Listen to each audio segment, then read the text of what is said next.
Hello guys, welcome back to Princess Husna Live Channel. Assalamualaikum dan selamat menonton. So hari ni aku akan berkongsi dengan korang semua tentang kisah aku sepanjang bertemu duga di salah satu tempat dirahsiakan. Temu duga ni adalah di bawah SPA lah kan. So ini adalah temudu kisah aku menjalani temuduga untuk menjadi seorang jururawat masa tahun 2018. Okay, kita start dengan satu kisah ni. Tapi korang jangan lupa untuk subscribe, okay? Sebab aku ada buat giveaway. Dan korang yang nak menang cabutan tu kena isi Google Form yang telah aku letak dekat description, okay? Jangan lupa untuk isi.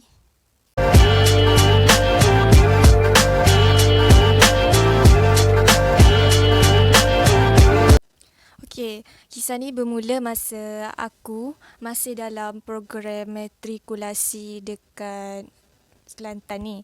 So, aku tak tahu ada tuju aku nak pergi kerja ke ataupun sambung belajar lepas daripada matrikulasi tu. Tapi aku tak fikir pun pasal nak kerja ke nak belajar. Memang aku tak fikir langsung. So kakak aku pun isilah untuk aku SPA. Sebab masa tu memang orang tengah berebut-rebut kan nak dapatkan pekerjaan. Sekarang pun apatah lagi musim-musim COVID ni susah nak dapat kerja. Jadi memang out of my mind lah. So okay, masa tu aku dah masuk semester 2. Masa semester 2 tu aku ada kena duduki satu ujian untuk separa perubatan ni lah. So lepas je ujian tu aku lulus, ujian bertulis, ujian berkomputer tu kan. Lulus. Lepas lulus tu kenalah ada temuduga. Waktu ni hari tarikh temuduga tu sehari sebelum aku exam last paper. Masa tu ya Allah aku tak tahu nak fokus yang mana. Kau faham tak?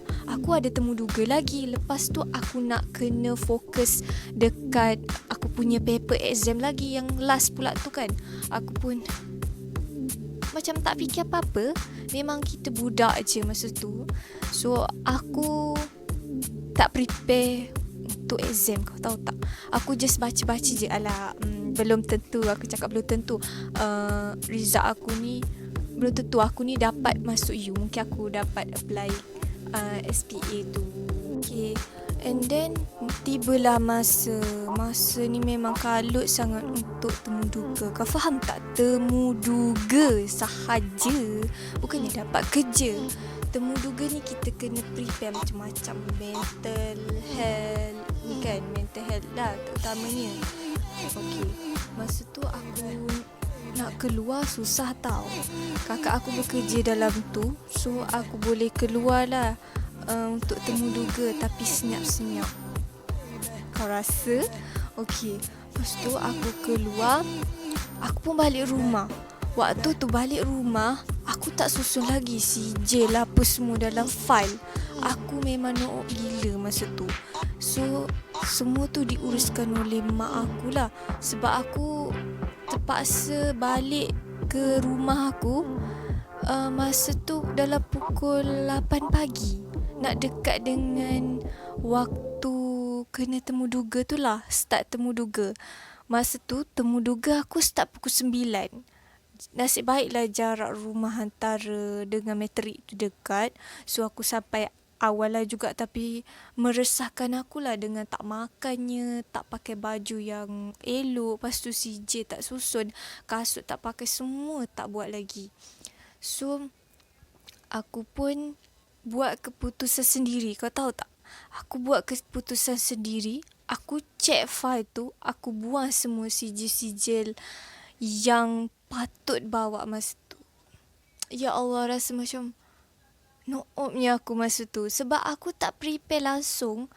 Memang harapkan keluarga aku untuk prepare aku untuk pergi temuduga. Sebab waktu aku memang noob dan tak tahu langsung pasal temuduga ni. So macam ni lah aku nak kongsikan. Lepas daripada tu, aku bawa lah file tu.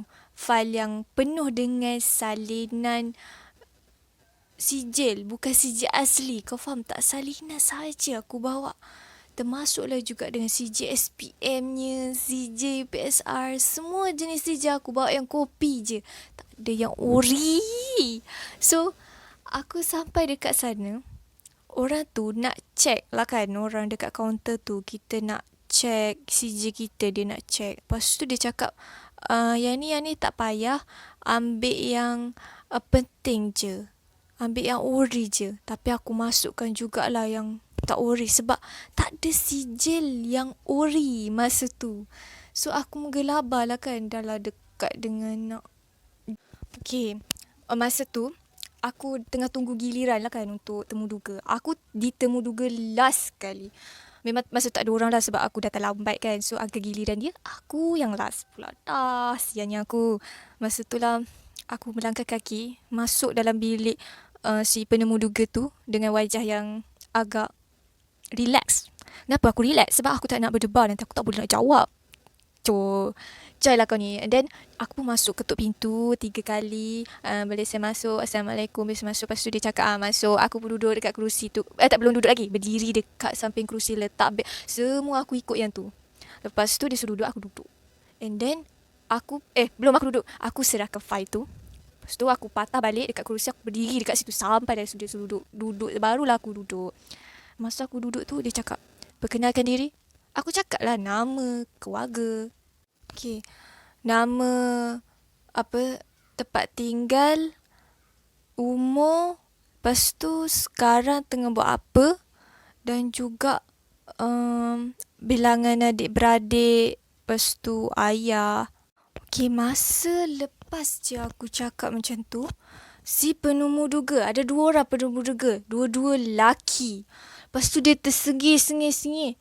Aku dah agak dah, alamak, kenapa lah kan hidup ni macam ni. Lepas tu dia pun tanya, dah habis? Amboi, sedapnya dia cakap macam tu. Aku rasa panas pula.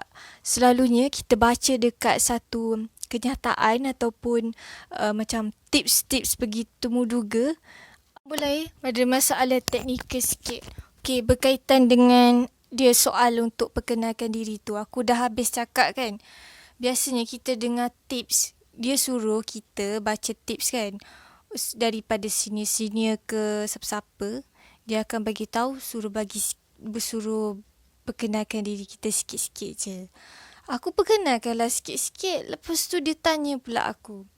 Aku rasa nak marah kan. Kenapa tanya aku banyak-banyak ni? Dia cakap, habis tu adik-beradik kerja apa? Mak kerja apa? Abang kerja apa? Lepas tu lagi-lagi hobi apa? Aku macam, aduh, kenapa ni ya? Sudah dari permulaan tu aku dah starting mindset aku, ya Allah, aku berserah je. Lepas tu aku pun jawab, adik-beradik, aku sambung balik. Ya Allah, aku rasa macam memang dah tak ada harapan dah dekat situ. Tapi diorang tersengih-sengih. Lepas tu tanya soalan pelik-pelik. Tahu tak? Tak termasuk pun dalam kita punya skop pekerjaan untuk jurawat tu. Lepas tu dia tanya, kenapa awak nak jadi jurawat? Bukan kenapa. Kenapa awak nak jadi jurawat? Lepas tu aku jawab lah. Maksud tu aku pergi tips dekat jurawat je. Aku tak pergi tips tempat lain. Macam contoh, boleh tips dekat jurawat pergigian, teknologi apa semua tu. Banyaklah boleh tips dekat situ. Tapi dalam surat yang aku dapat tu, aku hanya dapat untuk jurawat je. Tapi dia persoalkan aku, kenapa you pilih jurawat? Jadi aku pun cakap, sebab maksud jawapan aku memang aku rasa bodoh, tak fikir agaknya ya. Maksud aku budak lagi masa tu, dalam umur 19 tapi tak cukup umur, 18 lah. 18. So dia pun bagi tahu yang kenapa you tak pilih pergigian. So masa tu aku cakap dengan diri aku, okay dah Husna, ya Allah tolong berhentikan sekarang. Aku cakap macam tu lah dalam hati aku. Tapi aku jawab je apa yang dia jawab. Tapi soalan dia memang annoying. Kalau korang pernah pergi SPA kan, diorang dah tak nak ambil korang, soalan dia memang annoying gila bapak ah. Lepas tu kadang-kadang tak termasuk pun dalam skop kerja. So aku rasa kenapa benda ni berlaku dekat aku. So aku nak share antara sebab-sebab aku tak dapat apply dapat masuk untuk jadi jururawat adalah disebabkan oleh terlalu ramah dan santai. Memang jujur aku cakap masa tu aku terlalu ramah dan santai. Diorang layan kita santai tapi kita tak boleh terlampau santai dengan dia. Contohnya tersengih-sengih. Kita dia tanya kita, awak datang dengan siapa? Saya datang dengan Waris. Lepas tu dia suka ketawa-ketawa. Maksudnya dekat situ dia bukan bersantai-santai dengan anda. Tapi apa yang salah aku jawab dekat situ, jawapan aku terlalu santai dan aku terlalu ramah lah masa tu. Terlampau ramah sehingga kan orang rasa macam kita ni menyampah lah aku dengan budak ni. Lepas tu dia layan macam nak tak nak je lah. So kita tak boleh nak tunjukkan diri kita ni terlampau ramah depan orang. So itulah sebab yang seterusnya adalah lambat dan tidak ada persediaan. Okay, korang boleh tengoklah sendiri kan, boleh nilai sendiri setakat mana persediaan aku semasa nak pergi proses temuduga tu. Dengan CJ orinya tak bawa, lepas tu pergi pula lambat. Dan ini boleh menimbulkan satu masalah lah kepada aku untuk fokus dalam apa yang sedang aku hadapi pada saat itulah. Seterusnya aku tak dapatlah apply kerja untuk jadi jururawat tu. Bukan kerja tapi latihan lah separa perubatan untuk menjadi seorang jururawat. Perasaan aku masa lepas daripada temuduga tu aku disappointed dan aku tak tahu nak buat macam mana lagi sebab dengan exam belum selesai, masa tu last paper tak habis lagi dan itu adalah dugaan aku sepanjang last but not least itulah sedikit yang kisah yang aku dapat kongsikan supaya korang tidak mengikut jejak aku.